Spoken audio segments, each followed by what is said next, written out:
Oke, assalamualaikum warahmatullahi wabarakatuh.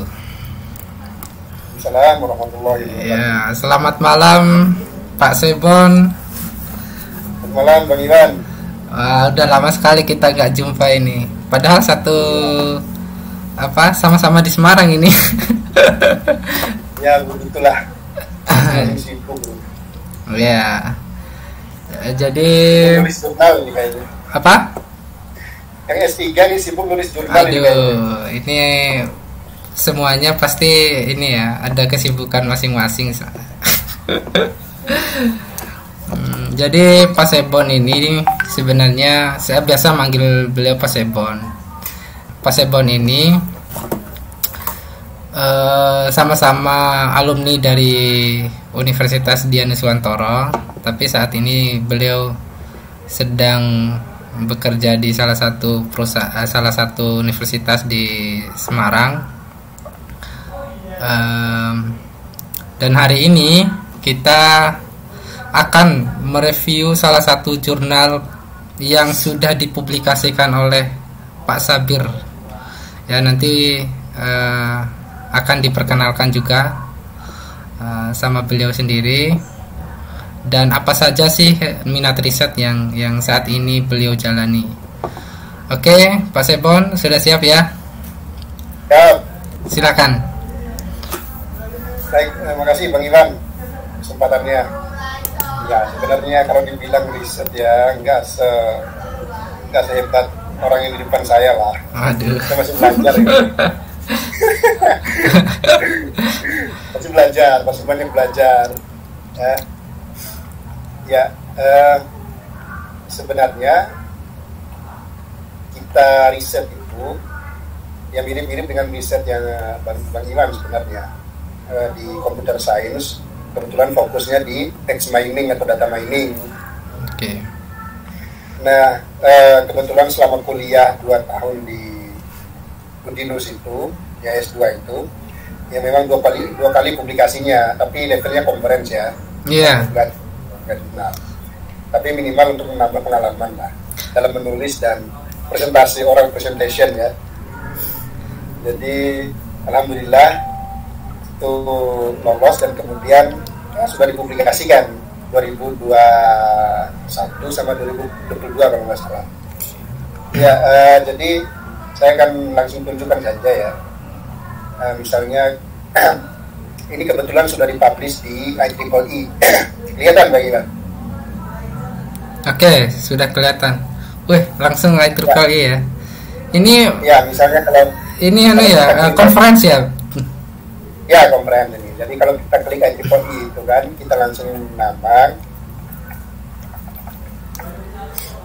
Dia akan muncul nanti di pencariannya itu ada 2 ya. Karena saya publishnya 2 kali dan sudah disitasi oleh ini yang pertama ini 3 orang ini, 3. Wah, mantap nih. 3 paper ini. Nah, yang kedua itu kemarin 2020. Kemarin sebelum lulus publish. Nah, kebetulan yang autornya itu kan first autornya itu saya sendiri ya. Oke. Kemudian ada dosen-dosen saya. Yang pertama itu ada Pak Mulyono, kemudian Pak Catur. Nah, ini adalah paper yang sudah saya publikasikan tahun 2022 ya. Nanti saya akan mencoba membahas sekilas apa sih isinya dari paper ini dan apa saja hal yang diusulkan dalam paper ini. Jadi dari judulnya aja itu kan hybrid method of selection features to improve performance of COVID-19 classification. Jadi sudah paham kalau orang-orang computer science ini kalau sudah membaca tentang selection feature itu seleksi ya berarti text mining itu. Iya. Yeah. Lari jauh-jauh dari text mining berarti kan. Nah, bagaimana isi papernya? Jadi kurang lebih ya isi papernya itu. Sambil ngopi nggak apa-apa Pak Sebon. Ini namanya semi formal ini, jangan terlalu rocit tua kayak ya.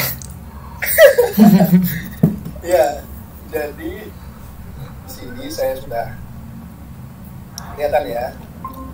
Di di sini Yeah. ada penjelasan lengkap terkait paper tadi. Jadi kalau teman-teman sekalian mau download itu memang dia berbayar kalau di IEEE, tapi saya rasa orang-orang IT atau S2 sudah paham cara membobol ini.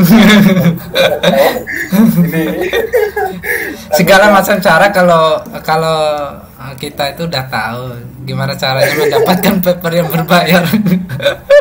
Ya walaupun memang ini sih kita gunakan kayak semacam Skyhub kayak gitu-gitu kan untuk membuka kunci misalnya paper-paper yang dikunci di IEEE atau di Scopus gitu.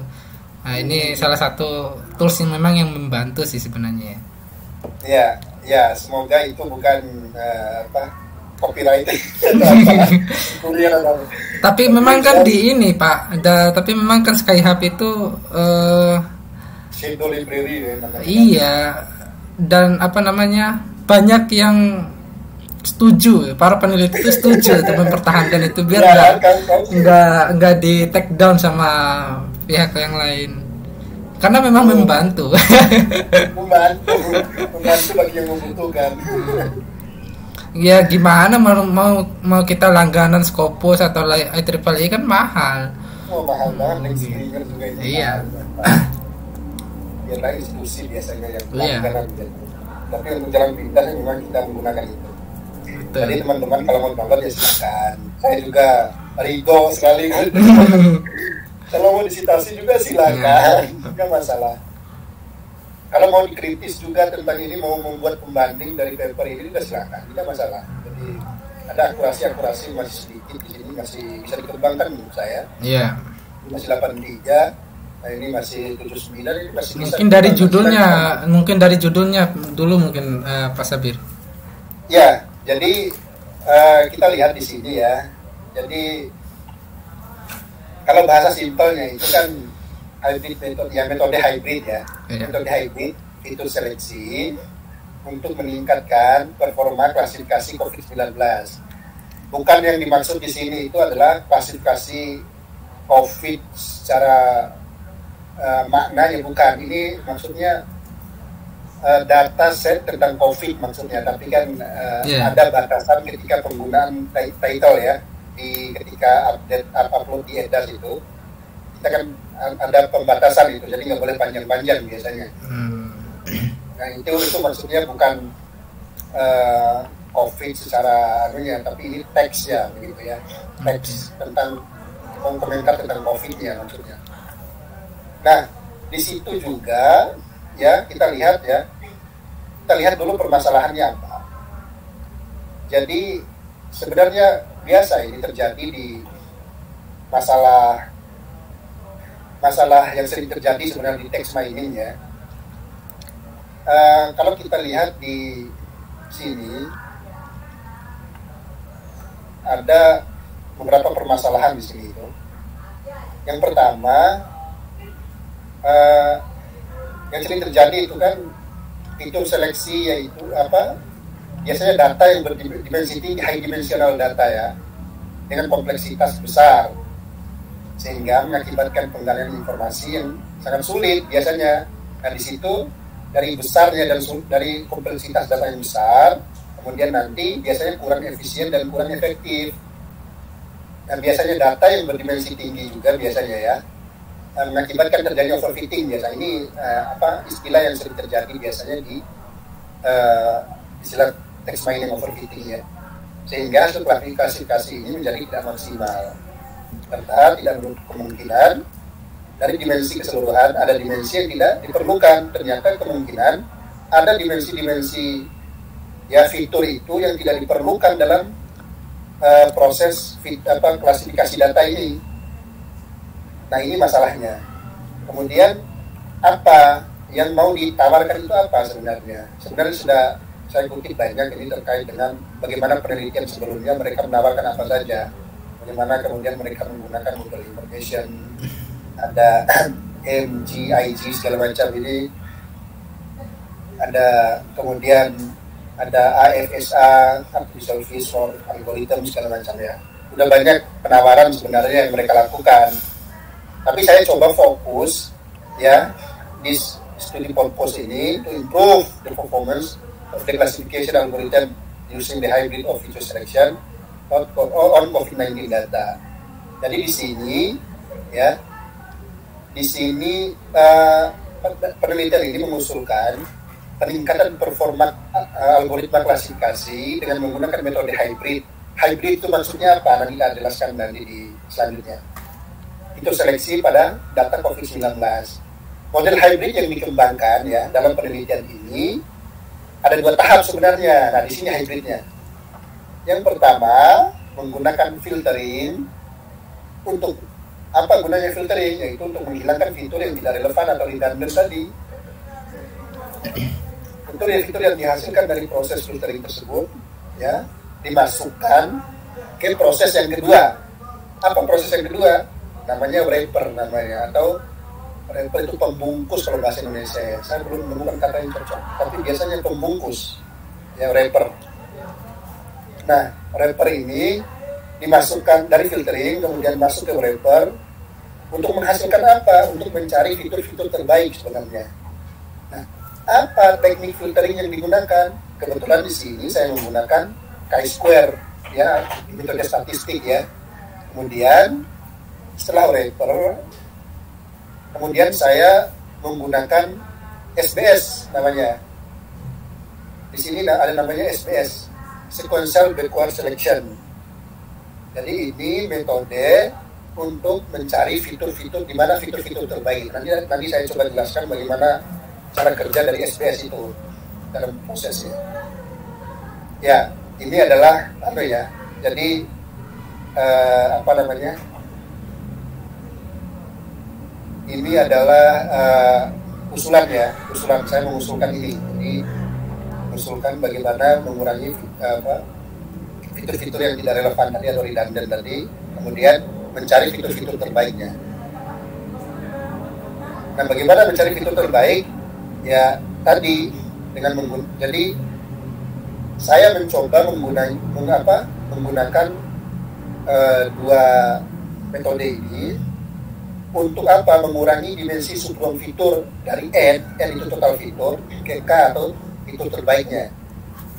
Biasanya penggunaan SPS ini dapat tampil dengan baik jika data-datanya besar, data-datanya banyak. Itu ya, kurang-kurang lebih kayak begitulah arti harafiahnya, arti letterleknya. Ya, kemudian kita masuk ke riset metodenya. Riset metode. Ini dia. Seperti biasa ya, kalau kita bahas riset metode itu dalam text mining kita pasti mengenal namanya. Yang pertama pasti kita akan melakukan collection data, mengambil data dulu. Kemudian ada tahap pre-processing namanya. Nah, pre-processing inilah yang biasanya akan sedikit rumit. Karena kalau kita berbicara mengenai text mining, kita akan berbicara tentang pre-processing datanya, bagaimana menyiapkan data biar bisa diolah untuk hasil klasifikasinya lebih baik. Gitu. Nah, kita lihat di sini ada data COVID-19 ya di tabelnya ini yang sudah tersedia. Ini saya ambil di Kaggle kebetulan. Datanya sejumlah berapa? 2.000 kalau nggak salah. Ya, sekitar 2.000 data. Kemudian masuk ke tahap pre-processing. Di sini ada case folding, ada tokenizing, ada stored novel. Ya, ini tahap-tahap awal. Kemudian masuk ke pembobotan fitur, feature weighting, atau TF-IDF namanya. Nah, setelah tahap TF-IDF, kita masuk ke hybrid metodenya. Hybrid itu apa? Jadi kita, yang saya maksud dengan hybrid di sini itu didefinisikan oleh paper ini. Saya definisikan dalam paper ini bahwa dia harus masuk ke tahap filtering dulu. Setelah itu baru masuk ke tahap wrapper.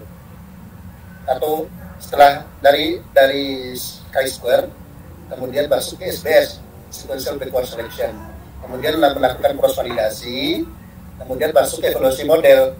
Di sini kebetulan untuk menguji klasifikasi modelnya itu evaluasinya itu KNN dan SPL.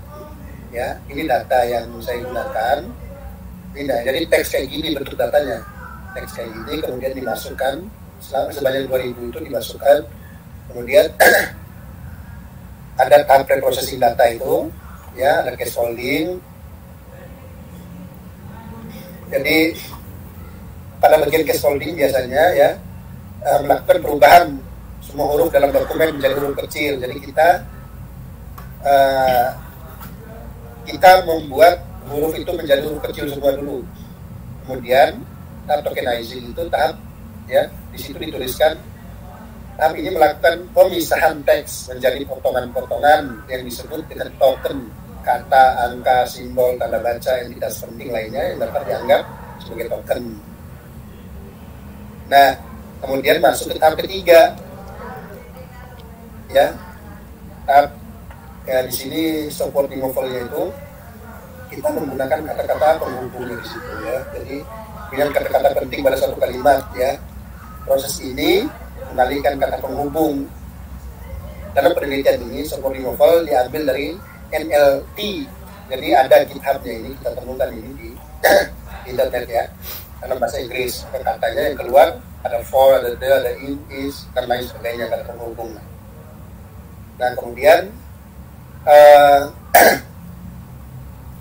kemudian ini ada proses PDF, ya biasalah teks dokumen, ya kan. Kemudian nah, dalam proses ini filtering, jadi proses kerja filtering itu kurang lebih begini. Ada semua fitur, ya, ada fitur, kemudian memilih mana fiturnya, kemudian algoritma mencari algoritma itu bekerja, kemudian melakukan pencarian mana yang terbaik, kemudian menghitung performanya berapa. Nah, gitu juga dengan rapper itu ada sedikit perbedaan, cuman dia lebih ke mana fitur terbaik, kemudian dia generate fitur tertentu, kemudian masuk algoritma pembelajar, kemudian melakukan apa namanya, ada performanya nanti, biasanya begitu. Nah, bagaimana saya ingin tunjukkan cara kerja SPS itu gimana sih? Cara kerja SPS itu kurang lebih ya di sini.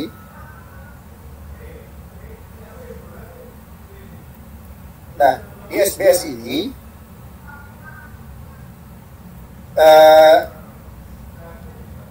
kita biasanya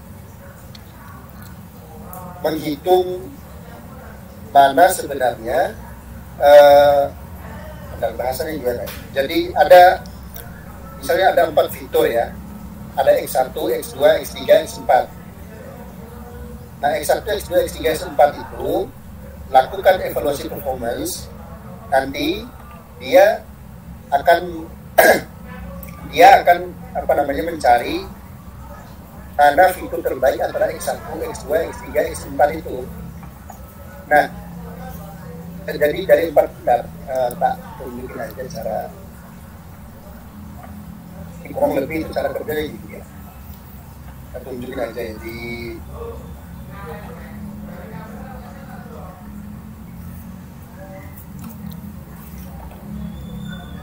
nah gini dia. Oh iya, nggak kelihatan sebelum tak. Saya stop dulu ini sebentar. Oke. Kita kasih lihat dulu di PPT-nya, cara kerjanya.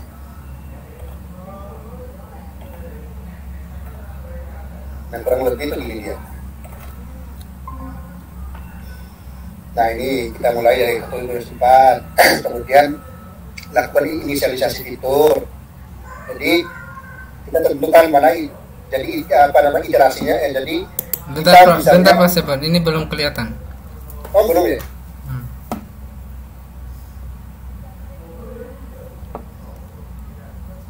Belum? Ah, udah. Ya. Ya, kurang lebih kayak gini lah.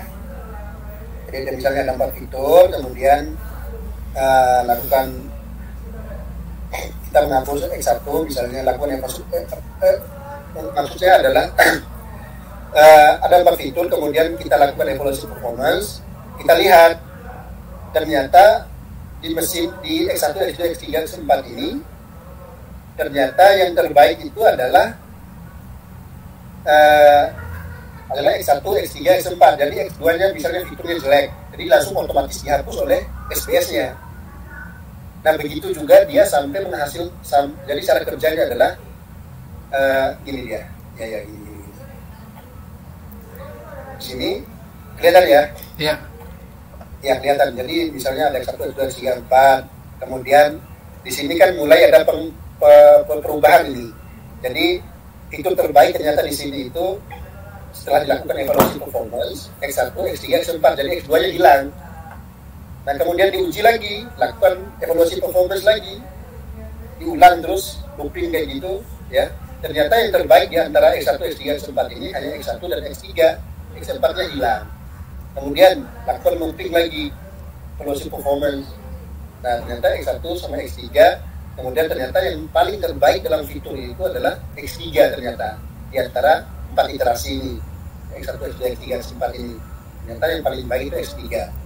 Nah begitu juga cara kerja. Kalau 1000 data misalnya, ya udah dia melakukan evaluasi performance selama 1000 kali, kemudian mana yang jelek itu dihapus, kemudian nanti dimunculkan lagi 900 sekian, kemudian muncul sehingga menampilkan mana fitur-fitur yang terbaik, mana fitur-fitur yang dipilih yang terbaik.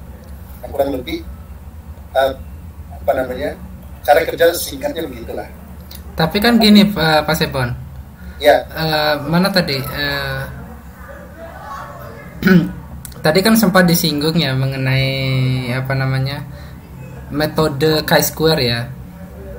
Lah di situ ketika menggunakan SBC itu fungsi dari chi-square itu sendiri apa? Karena kan sama saja atau ketika chi-square itu diterapkan, dia kan akan memilih juga mana fitur yang paling baik, yang dianggap relevan dengan dataset gitu. Iya, paham. Jadi chi-square itu sebenarnya tahap awalnya ketika data masih kotor istilahnya. Nah, ketika masuk ke sini, anggap saja datanya itu sudah yang data redan dan data-data yang tidak relevan itu sudah hilang semua. Ya. Okay. Kemudian data yang masuk ke sini itu harus sudah benar-benar bersih dari data-data redan dan data-data yang tidak relevan. Artinya yang masuk ke SBS itu berarti sudah benar-benar clear datanya.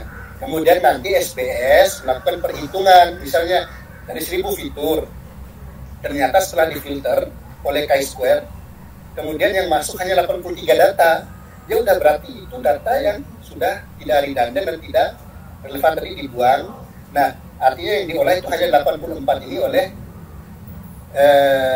SPS, kemudian 84 inilah yang nanti yang kemudian kita setelah masuk ke sini misalnya hasilnya itu sekitar 60 fitur 60 fitur itulah yang masuk ke evaluasi performance.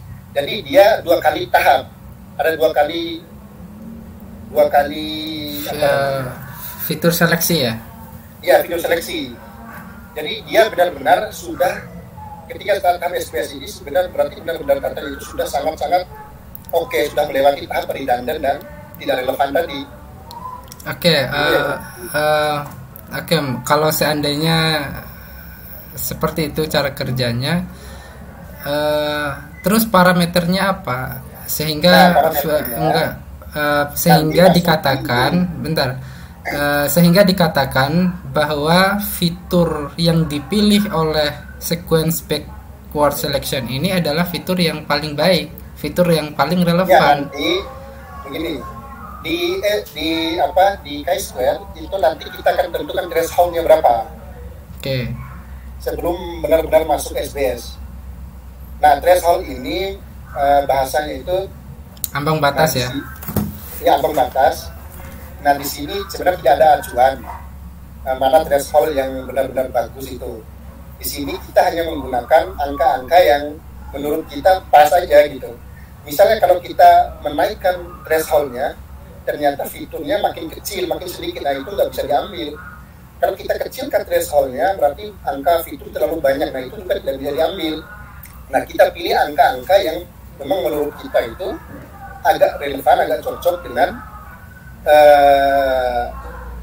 proses chi-square itu gitu. Jadi ada angka yang nanti istilahnya kalau dalam bahasa saintis itu namanya angka arbitrary kalau nggak salah, angka yang cocok-cocokan aja gitu.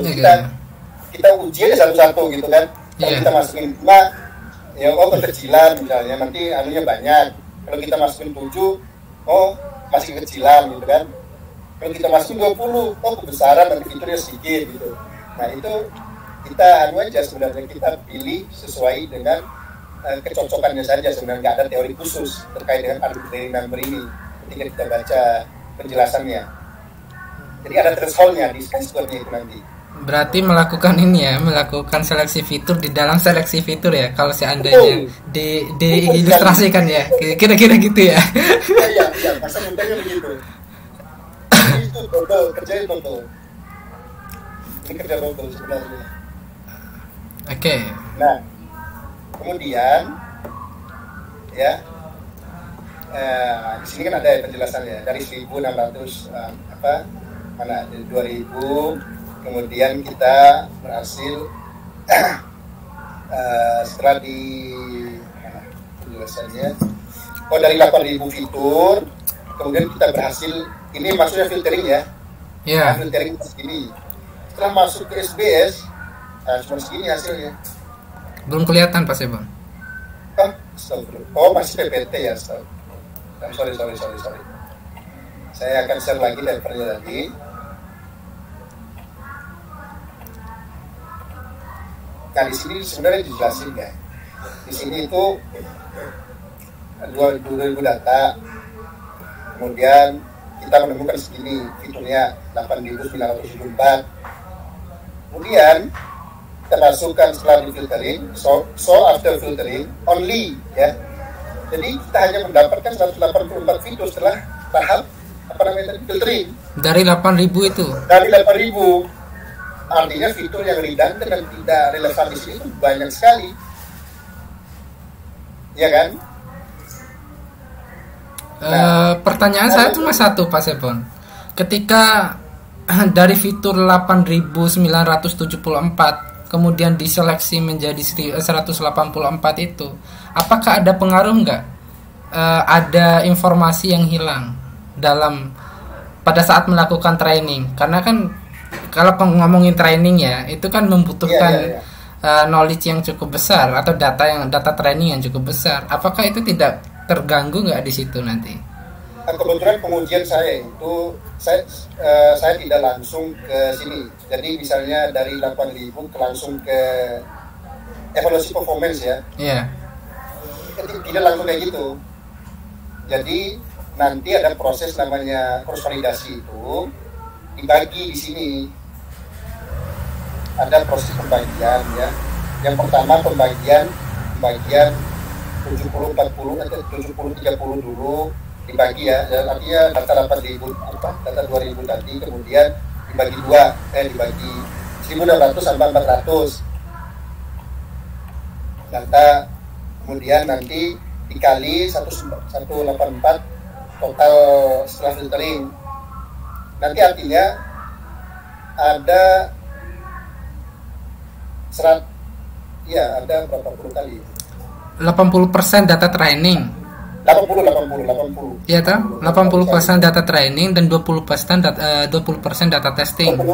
Iya betul. Nah, ini penjelasannya. Nah di sini jadi ada pemisahan-pemisahannya lagi nantinya, sehingga dia itu kebagi nantinya. Nah maka kita akan menemukan nanti mana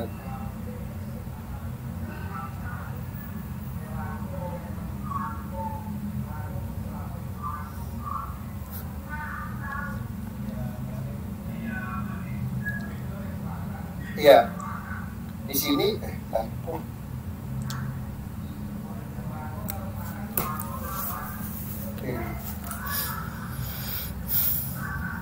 di sini setelah kita tes di sini yang di penjelasan itu Pengujian KNN dan SPM ini menggunakan SBS untuk klasifikasi khusus mengevaluasi fitur. Dari 84 fitur yang diproses pada tahap filtering setelah menggunakan SBS, maka menjadi lebih sedikit, yaitu 170. Artinya setelah terpilih fitur-fitur terbaik dalam proses klasifikasi, pada pengujian ini melakukan proses validasi sama dengan 10 lagi atau 10 kali lipat yang digunakan untuk membagi setiap dataset menjadi 90% training dan 10% testing. Key value validation ya, pakai key value validation ya, cross validation. Key value cross validation. Ya. Ya. Untuk SPM KNN dan SPM-nya. Kemudian nanti ya pada pengujian ini cross validasi dilakukan pada KNN dan SPM pada training ya. Data yang diuji adalah 1.600 data, kemudian pada data 1.600 tersebut menggunakan K-fold validation K dengan sama dengan 10, kemudian dibagi menjadi 10 lipatan lagi, yaitu menggunakan 9 fold untuk pelatihan dan 1 fold untuk validasi, dan lain-lain seterusnya. Ini agak jadi bertahap, di dalam itu ada dalam berjalan lagi gitu prosesnya. Mungkin itu kemudian, sebelum masuk ke evaluasi mungkin ya, sebelum masuk ke evaluasi mungkin ya, itu 170 fitur itu hasil seleksi menggunakan SBS ya. Iya. Tapi tadi di atas tadi sudah menjelaskan 100 berapa tadi? 80 itu setelah filtering. After filtering kita bisa mendapatkan yang tersisa itu 184. Kemudian setelah masuk ke SBS ya 170. Berarti 170 itu yang di training kan ya? Anggap aja data ini adalah data terbaik maksudnya. Oke. Anggap aja ini mana nih? Nah ini the best features by getting the results of the batch 170 fitur.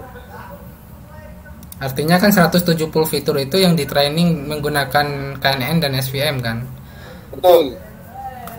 Oke Pak Sebon. Ya, sampai sini ya. Kemudian kita masuk ke evaluasi biasa aja lah. Jadi 170 itu kemudian ya sudah dideklarasikan bahwa saya mendeklarasikan 170 sebagai best kategori lah. Ya. Best untuk kategori lah istilahnya kan. Kemudian saya masukkan di KNN SPM. Nah, hasilnya sekian. Jadi ada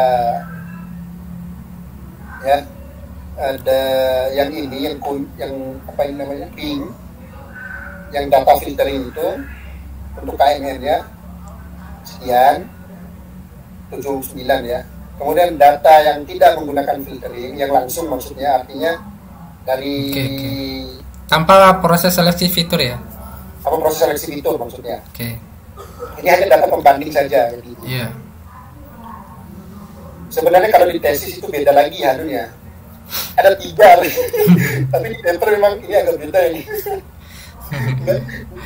Enggak masukin. Ini agak beda lagi sebenarnya. Karena ada proses revisi segala macam lah. Sekian akhir Pak. Nah ini hasilnya sekian. Ya sekian itu maksudnya ya segini lah. Ini di tabel ini kita lihat evaluate before using the selection features, evaluate after using the selection features. Jadi sebelum dan sesudah menggunakan fitur seleksi. Hasilnya 8 SPM-nya 82, kemudian KNN 80, akurasinya setelah ya 83, kemudian ini 79. Jadi ada perubahan ini sebenarnya. Ada perubahan akurasi ketika sebelum dan sesudah menggunakan fitur seleksi. ya kurang lebih cara kerjanya gitu, itulah hasilnya gitu. Kemudian hasilnya, conclusionnya ya gitu. Ya sampai sini bisa dipahami ya teman-teman sekalian, agak ribet sebenarnya. Oh iya Pak Sebon, saya tuh masih ini di riset problemnya tadi di atas tadi. Kan ini kita bahas aja ya, bukan kritik ya ini ya. Tapi semacam kita membahas aja. Nah, tadi kan sempat dikatakan kalau riset problemnya adalah berkaitan dengan high dimensional data, ya kan? Ya. Berarti kan ukuran, kalau bicaranya dimensi kan berarti ukuran datanya besar, ya enggak? Apakah beda enggak antara ukuran data yang besar, dataset yang besar dengan fitur yang banyak, fiturnya maksudnya? Yang diseleksi itu fiturnya atau mengurangi ukuran datanya?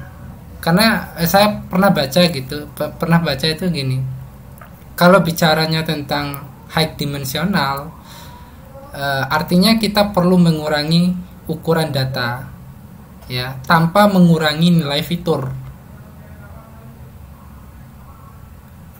Nah, tetapi ketika fiturnya itu ada fitur-fitur yang banyak, fitur yang tidak relevan dengan datasetnya, maka perlu dilakukan reduksi fitur atau yang disebut dengan seleksi fitur, juga istilah yang lain. Sehingga banyak menggunakan algoritma yang lain seperti di paper ini menggunakan chi-square ya, ada SBS tadi ya, ada juga information gain dan sebagainya. Nah, yang dilakukan Pak Sebon itu lebih ke mengurangi fiturnya, memilih fitur yang paling relevan. Jadi begini, data aslinya itu sebenarnya nggak 2000. Ini itu ada sekitar berapa ribu, itu tinggi sekali. Tapi ketika saya baca paper yang lain ya, ketika menguji data text mining ini, teks tentang COVID, itu ada yang merujuk kepada 2000 data. Okay. Misalnya data Kaggle itu sekitar berapa ribu, 10.000 atau berapa ya. Jadi saya awalnya memang mengurangi dari datanya dulu, mengurangi ukuran datanya. Ukuran datanya dulu. Nah, yang kedua selanjutnya memang setelah mengurangi ukuran data, nah masuk ke dalam pembahasan ini, yaitu kajian ini tentang fiturnya juga. Memilih fitur ya, seleksi fitur ya. Terbaik. Yang memilih fitur terbaik.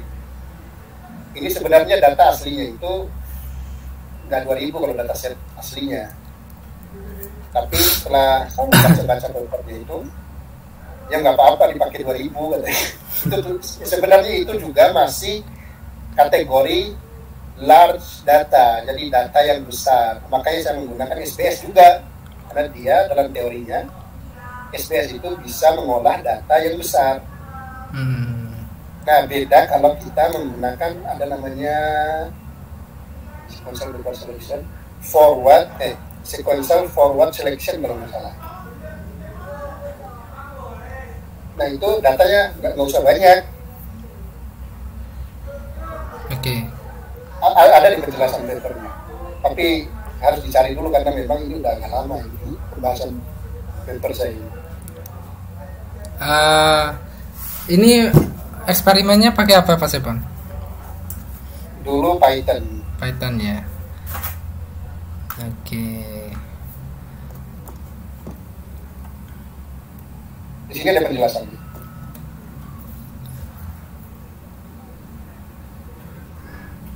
Mau coba pakai ini, mau coba pakai Rapid Miner,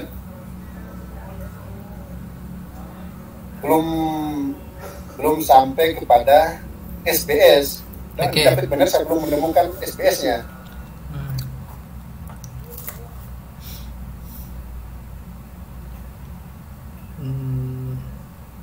Itu datasetnya publik ya? Publik Ya. Kayak nggak bisa diakses itu. Kayaknya linknya juga ada itu. Apakah tak masukin ya? Perikesis. Kayaknya ada yang memang nggak semua yang di tesis kita masukin ke sini, jadi ada yang pastinya biar press di bahan lah. Karena ini kan kalau conference kan biasanya terbatas kan page-nya kan. 5 sampai 6 maksimal sampai 6 lembar kalau nggak salah. Iya kan lumayan berapa dolar tambah. Males banget. Nah itu memang nggak dimasukin semua memang penjelasannya. Ini pun banyak yang diringkas. Termasuk ya karena level conference ya. Iya. sebenarnya kalau conference itu nggak berbicara tentang kontribusi penelitian sebenarnya, tapi membicarakan tentang ide apa sih yang ingin kita kerjakan, kita seminarkan. Sebenarnya itu gampangnya kita mempresentasikan ide sebenarnya di level conference. Baru sebenarnya kalau udah masuk ke jurnal itu ya benar-benar hasil eksperimen, hasil pengujian model kita. Ya ini memang karena kenapa conference juga biar cepat juga. Iya sih. Tapi kemarin itu pas saya S2 itu nggak diperbolehin masukin di conference. Pada akhirnya masuk ke jurnal. Iya. Tergantung sebenarnya. Iya sih. Ini biar cepat juga. Kan ketika di Poli kan. Lumayan sudah di stasi orang gitu. Tapi indeksnya naik. Nah ini udah agak lama emang, jadi agak lupa peringatan. Tapi yang jelas kurang lebih kayak gitulah bahasan tentang paper conference tentang ini. Iya, cukup menarik sih. Jadi conference lah ini termasuk landasan teori di apa namanya? Di introduction-nya kan cuma sedikit kata masuk. Iya. Karena kan di press habisan itu. Nah, ini tak press banyak. Iya, beberapa. Jadi nggak terlalu lengkap kalau di sini. Itu Bang Iwan. Oke.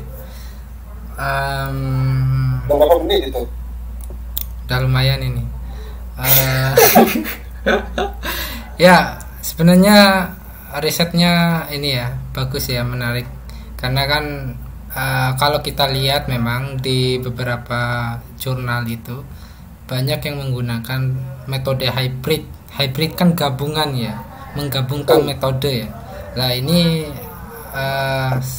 lagi trending juga, itu lagi banyak orang juga yang menggunakan trending betul ya, hybrid. Nah cuma nanti ini dulu sempat ditanya oleh penguji saat sidang, saat ini sidang kalau nggak salah. Sidang proposal kalau nggak salah. Hybrid yang Anda maksud itu apa? Kalau kita pakai mobil katanya.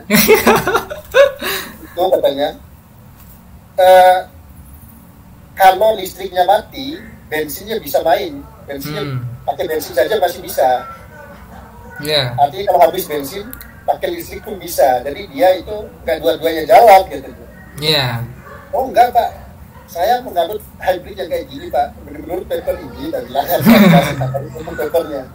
Kebetulan dia mendefinisikan hybrid itu setelah tahap di filtering masuk ke tahap namanya wrapper itu. Jadi proses setelah semuanya udah di-clearkan, di filtering, data-data redundant segala macam tidak relevan tadi keluar, out, baru data-data bersih itu dimasukkan lagi ke SBS. Kebetulan kayak gitu Pak cara kerjanya. Jadi ya bisa juga sebenarnya saya uji dari filtering langsung evaluasi berapa hasilnya, terus dari SBS kemudian evaluasi hasilnya berapa, itu ada juga penjelasannya. Tapi yang dimaksud di paper ini itu saya bilang, karena menurut referensi paper yang saya baca ini maksudnya kayak gitu. Di hybrid yang ini itu hybrid yang harus sudah melewati tahap pertama baru masuk tahap kedua. Kira-kira dari paper ini nih Pak Sebon, menurut Pak Sebon kira-kira feature worknya apa kalau orang pengen mau ngembangin paper ini tuh feature worknya apa? Iya, jadi memang penelitian ini ya, kalau kata menurut saya ini ya, Yeah. sebenarnya kalau mau menguji biar nggak double kayak gini-gini, sebenarnya cukup pilih satu aja untuk fitur seleksinya. Itu sebenarnya sudah bisa juga sebenarnya. Kita misalnya konsentrasi ke SBS, tapi SBS-nya itu kita perkecil area yang kita baca lagi teori-teori tentang SBS. Kemungkinan kalau di SVM kan ada ya, ada kernelnya ya. Ada apa? SVM ada kernel. Ya, ada kernelnya. Ada RBF. Kalau di SVM itu ini ada RBF Gaussian gitu-gitu tuh. Gaussian, linear. Nah, itu sebenarnya kita bisa mencoba membaca lagi paper-paper yang lain. Siapa tahu teori SBS itu ada pengembangan, kemudian ada pengerucutan. Okay. Cukup sampai SBS saja itu kita bisa mencoba mencari fitur-fitur terbaiknya begitu. Tapi lebih mengerucut ya, jangan SBS secara umum. Siapa tahu sekarang sudah ada penelitian tentang SBS yang mengerucut begitu. Okay. Tentang algoritma ini, wrapper ini. Okay. Atau mungkin bisa kita kembangkan, Bang Iwan. Kita meneliti lanjut. Sebenarnya gini, Pak Sepon. Ini kan datanya kan data teks ya. Ya. Nah, basisnya ini kan masih, kalau saya bilang ini masih machine learning ya. Ini tahapannya tadi kalau saya lihat propose metodenya itu masih gayanya machine learning ya kan. Ya. Mungkin menurut saya ketika pengen dikembangkan paper ini, kita coba arahkan ke deep learning. Oh, bisa. Karena gini, iya, apalagi salah satu metode deep learning yang paling menurut saya paling bagus untuk menangani data tekstual itu adalah LSTM itu. Apa? LSTM. Ya, karena kan dilihat dari beberapa penelitian terdahulu yang saat ini banyak dikembangkan, memang itu hasil akurasinya, terutama akurasinya itu bagus. Pada saat melakukan training dia itu bagus. Pun sama validasinya juga oke. Ya memang semuanya tergantung dari data sih sebenarnya. Ya karena gini Pak Sebon, kalau kita menerapkan ke deep learning, kita tuh nggak perlu lagi tuh menggunakan chi-square, SBS tadi, karena kan di dalam deep learning itu kan udah ada fitur seleksinya otomatisnya gitu. Betul. Sehingga prosesnya mungkin lebih simple. Oh. Iya, gitu. Betul, sangat bagus lagi kalau memang deep learning. Nah, tapi memang ini kan usulan yang di paper ini kan usulan yang tahun kemarin, yang belum sempat nyoba di deep learning. Nah, usulan saya itu memang gimana kalau ini cari cabang SBS yang lebih detail lagi, bisa? Iya. Nah, kalau memang ada deep learning malah lebih bagus. Saya setuju banget itu. Pakai deep learning.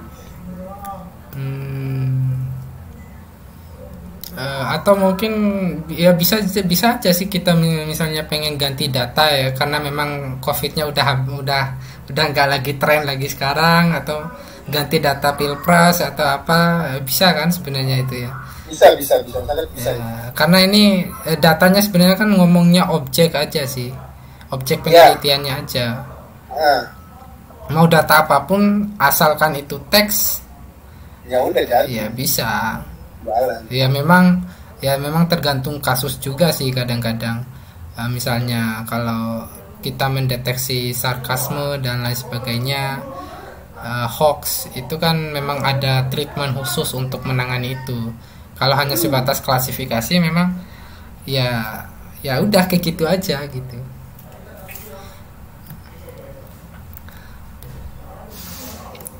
Mungkin ada lagi Pak Sepon yang mau disampaikan?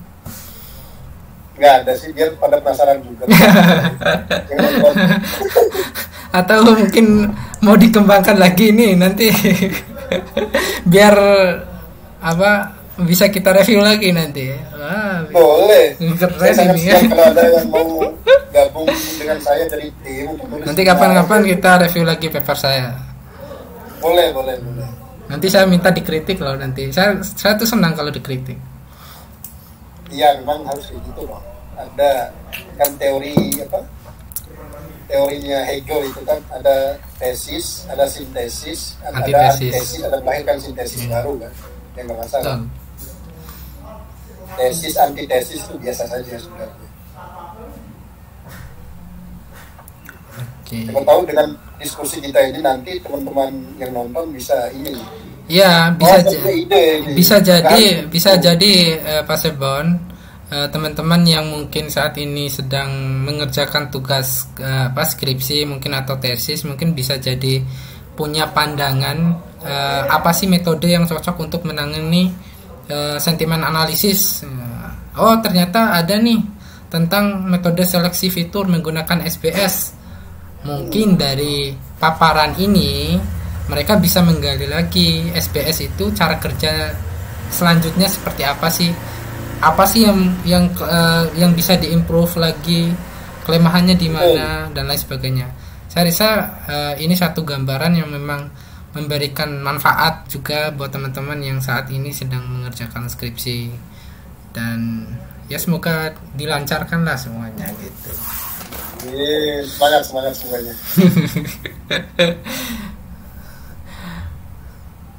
Menarik ini pembahasannya. Pasti menarik. Ini karena untuk masih ada komputer sains, menariknya untuk orang komputer sains. Iya, karena belum tentu juga orang ini. Iya kan. Nanti kapan-kapan kita bahas lagi paper saya. Ya pengen Pak Sebon mengkritik apa saja hasil temuan dari paper itu. Kira-kira apa yang menjadi solusinya, kira-kira gitu. Ya salah satu cara untuk memperbaiki sebenarnya ya, dari hasil kritikan, saran, masukan dan lain sebagainya itu baik. Iya betul. Oke Pak Sebon, terima kasih banyak atas waktunya sudah mau mempresentasikan, mau men-share kita tentang penelitiannya, tentang papernya, dan ini sangat bagus sih karena sudah dimuat di IEEE. Gak ada yang ragu tentang IEEE. Gak ada yang ragu, bukan jurnal ecek-ecekan. Oke.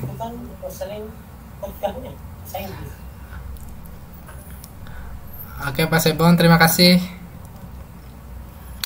Sampai ketemu lagi di next episode. Siap. Oke. Senang hati. Ya, assalamualaikum warahmatullahi wabarakatuh. Assalamualaikum warahmatullahi wabarakatuh.